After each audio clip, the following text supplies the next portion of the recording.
আসসালামু আলাইকুম, শুভ সকাল। দূরে এবং কাছে যে যেখান থেকে আমার ভিডিওটি দেখা শুরু করেছেন, আশা করছি সবাই ভালো আছেন। আলহামদুলিল্লাহ, আমি আমার পরিবার নিয়ে খুবই ভালো আছি। এই তো চলে এসেছি আজও একটি ডেইলি ব্লগ নিয়ে। আশা করছি সবাই সম্পূর্ণ ভিডিওটি সাথেই থাকবেন। 2 দিন আগে একটা ভিডিওতে দেখিয়েছিলাম যে একটা লাউ কিনেছি, যে মাছ নাই, যে মাছ দিয়ে রান্না করব। তো অবশেষে তোমাদের ভাইয়া কিন্তু একটা মাছ কিনে নিয়ে এসেছে। তো ওই মাছটা দিয়ে কিন্তু আজ আমি এই লাউটা রান্না করব। অবশ্যই ভিডিওটা কিন্তু একদিন আগের, যে আমি ভিডিওটা আর কি আপলোড দিতে পারি নাই, এডিট করা ছিল না আর কি, অন্য ভিডিও আপলোড দিয়েছি এটার পরিবর্তে। এই লাউটা দেখতেও যেমন সুন্দর, খেতেও তেমন মজা ছিল।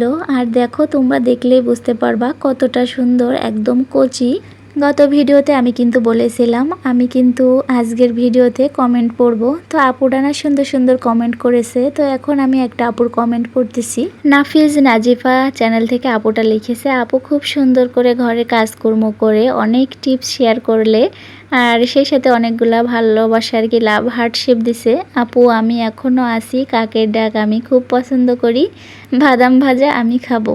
প্রথমত নাফিজ নাজিফা চ্যানেলের আপুটাকে অসংখ্য ধন্যবাদ এত সুন্দর করে একটা কমেন্ট করার জন্য। আসলে অনেকেই ব্যস্ততার কারণে কমেন্ট করতে পারে না অনেক বড় করে, তো তুমি করেছো, এর জন্য তোমাকে ধন্যবাদ। আর আপু তুমি বাদাম ভাজা খেতে চেয়েছো, বেশি কিছু তো চাও নাই, চলে এসো, অবশ্যই খাওয়াবো।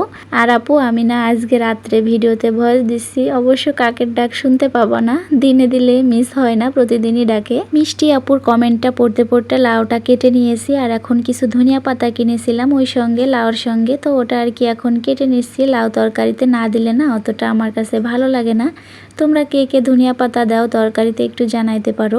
ধনিয়া পাতা কাটতেছিলাম আর ভাবতেছিলাম এই গুঁড়াগুলো আর কি একটা টপে লাগিয়ে দিব, যদি হয় তাহলে তো ভালোই হবে, আর কিনা লাগবে না অতটা।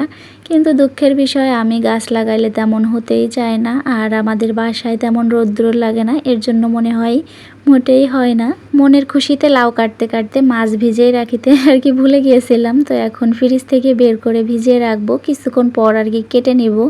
আর আজকে সকালে আমার মেয়েকে স্কুলে পাঠিয়ে দেওয়ার সঙ্গে সঙ্গে কিন্তু এই কাজগুলো আমি শুরু করেছিলাম। আর অন্যান্য বাকি কাজ কিন্তু ফাঁকে ফাঁকে করেও নিয়েছি, শুধু যে লাউ কাটতেছি সকাল ধরে এটা নয়, বাসার যত কাজ ছিল সব কিছু করে গোসলও করে নিয়েছি আমি। এখন আমার মেয়ে স্কুল থেকে চলে আসবে, তো এসে যদি দেখে আমি এই সব কাজ করতেছি তো ওকে সময় দিচ্ছি না, ওর একটু মন খারাপ হয়। এই যে দেখো, মেয়েটা স্কুল থেকে তো মানে এক দড়ি বাসায় চলে এসেছে, আর আমাকে পেয়ে কি খুশি দেখো, এত আদর করতেছে স্কুল থেকে এসে যে তোমরা নিজেরাই দেখতে পারবা। আর আমি কিন্তু এই ক্যামেরাটা অন করি নাই এই ভিডিওটুকু করার জন্য, ভেবেছিলাম যে কিছু কাপড় ছিল ওগুলা ভাঁজ করে নিব, আর কি বিছানার উপরে বসে বসে ভাঁজ করব, এটা দেখানোর জন্য ক্যামেরাটা অন করেছিলাম। তো এই মুহূর্তে এসে যে মেয়েটা আমাকে এরকম ধরবে, আদর করবে বুঝতেও পারি নাই। চাইলে কিন্তু ভিডিওটা এখান থেকে স্কিপ করতে পারতাম, সেটা করি নাই। এই ভিডিওটুকু দেখতেছিলাম আর যখন ভয়েস দিচ্ছিলাম অনেকটাই খারাপ লাগতেছিল। আসলে যেসব বাচ্চার মা নাই, মানে এতিম, তারা যে কিভাবে পৃথিবীতে থাকে আসলে বলে বোঝানোর মতো না। একজন মা ছাড়া সন্তান পৃথিবীতে বেঁচে থাকবে, এটা মানে ভাবতেও কেমন জানি লাগে। যাই হোক, আল্লাহ যেন এরকম কারো না করে, সবার মা সন্তান নিয়ে যেন পৃথিবীতে ভালোভাবে বেঁচে থাকে, আর সব সন্তান যেন ভালো থাকে, সুস্থ থাকে, এটাই কামনা করি। মেয়েকে স্কুল থেকে আসার পরে ড্রেস পাল্টিয়ে দিলাম আর বললাম যে তুমি একটু ফ্যানের নিচে বসো, আমি তোমার জন্য একটু নাস্তা নিয়ে আসি। ওই বলতেছিল আম্মু আমার খুব খিদে পেয়েছে, কিছু খেতে দাও। যাই হোক, এই যে এই ফ্রিজে এটাই ছিল আলু পরাটা আর কি, ছোট করে বানানো, এক পিসই ছিল, এটা আর কি ভেজে দিব, ও খাবে, এরপরে রান্না করে নিব আমি দুপুরের জন্য।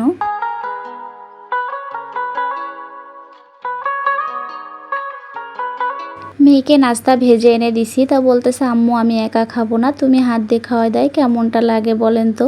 হাত দিয়ে খাওয়া দিতে গেলে এখন তো অনেকটা সময় লাগবে, আর এটা তো আর ভাত নয় যে পড়ে পড়ে যাবে, এটা তো একটু শুকনা নাস্তা, তো খেতেই পারে। যাই হোক, আমাকে রান্না করতে দিলই না, আমাকে ধরে রেখেছিল। খাওয়া দাওয়া দিয়ে এই যে এখন এসেছি রান্না করতে অনেকটা পরে। অফ ক্যামেরায় মাছ কিন্তু আমি কেটে নিয়েছি, আর এখন যে মাছগুলো আর কি রান্না করব ওইগুলো ভালো করে আর কি ধুয়ে নিব, আর বাকিটা ফ্রিজে রেখে দিব। এই মাছ যখন কিনতে গিয়েছিল তোমার ভাইয়া বাজারে, তখন আমাকে জিজ্ঞেস করছিল মাছ কি বাসায় আনবো, তুমি কাটবা নাকি আমি বাজার থেকে কেটে আনবো। তা ও না সব সময় মাছ কেটে নিয়ে আসে, তো আমি না ইদানিং না প্রায় 1 বছরের মতো হয়ে গেছে যে আমি বাজারে কখনো মাছ কাটতে দিই না। বাজারে মাছ কাটতে দিলে বেশি বড় করে কেটে দেয়, আবার একটা মাছ কাটতে গেলে 30 থেকে 40টা টাকা নেয়। তো এটা আমি কেন করব, একটু কষ্ট করে বাসায় কাটলেই তো হয়। আর আমরা যারা গৃহিণীরা আছি একটু কষ্ট করলে কী বা হবে বলো, হয়তো বা 5টা মিনিট কষ্ট করব, এরপরে তো সারাদিন ফ্রি থাকবো। অল্প বেতনের সংসার, একটু হিসাব না করে চললে যে মাসে আমরা একটু হিসাব এদিক ওদিক হয়ে যায়, বিশ্বাস করো মাসটা চলতে খুবই কষ্ট হয়। এর জন্য সব সময় চেষ্টা করি হিসাব করে চলার। যাই হোক আপুরা, তোমাদের সাথে এই যে কথা বলতে বলতে তরকারি কিন্তু রান্না করে নিয়েছি। আর এই লাউটা এতটাই কচি ছিল যে লাউ সেদ্ধ করার জন্য কোনো পানি দিতে হয় নাই, লাউ থেকে যে পানি বেরোয়ছিল ওই পানি দিয়েই আর কি রান্না করে নিয়েছি আজকে লাউ। আর খেতে কিন্তু বেশ মজা হয়েছিল। বর্তমানে রোদ বৃষ্টির কথা আর কি বলবো তোমাদের, কখনো রোদ কখনো বৃষ্টি। কিছুক্ষণ আগেই কিন্তু বাহিরেও প্রচুর রোদ্দুর উঠেছিল, আর এখন বৃষ্টি নেমে গেছে। আর ঝটপট করে কিন্তু বাহির থেকে কাপড়গুলোও নিয়ে এসেছি, না হয়তো সব ভিজে যেত। আজকের ভিডিওতে আমি কোনো আপুদের আর কোনো কমেন্ট পড়তে পারতেছি না, এর জন্য দুঃখিত। আসলে আমি ছোট একটা ভিডিও দিই, তো ভিডিও সম্পর্কে কথা বলতে বলতে টাইমটা শেষ হয়ে যায়।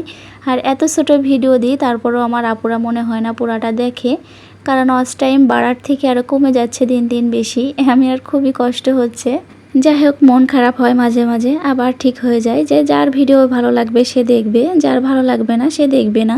রান্নাবান্না কিন্তু একদম শেষ পর্যায়ে চলে এসেছে, আর আমি কিন্তু অফ ক্যামেরায় কালো জিরা ভর্তা করে নিয়েছি, যেটা তোমার ভাইয়ার সব থেকে বেশি পছন্দের। আর দুপুরে আমরা একসঙ্গে ভাত খাবো। তো আজকের ভিডিওটি কেমন লেগেছে প্রিয় আপু ভাইয়ারা, কমেন্টে কিন্তু জানাইও। দেখা হবে অন্য কোনো ভিডিওতে। সবাই ভালো থাকিও। আল্লাহ হাফেজ।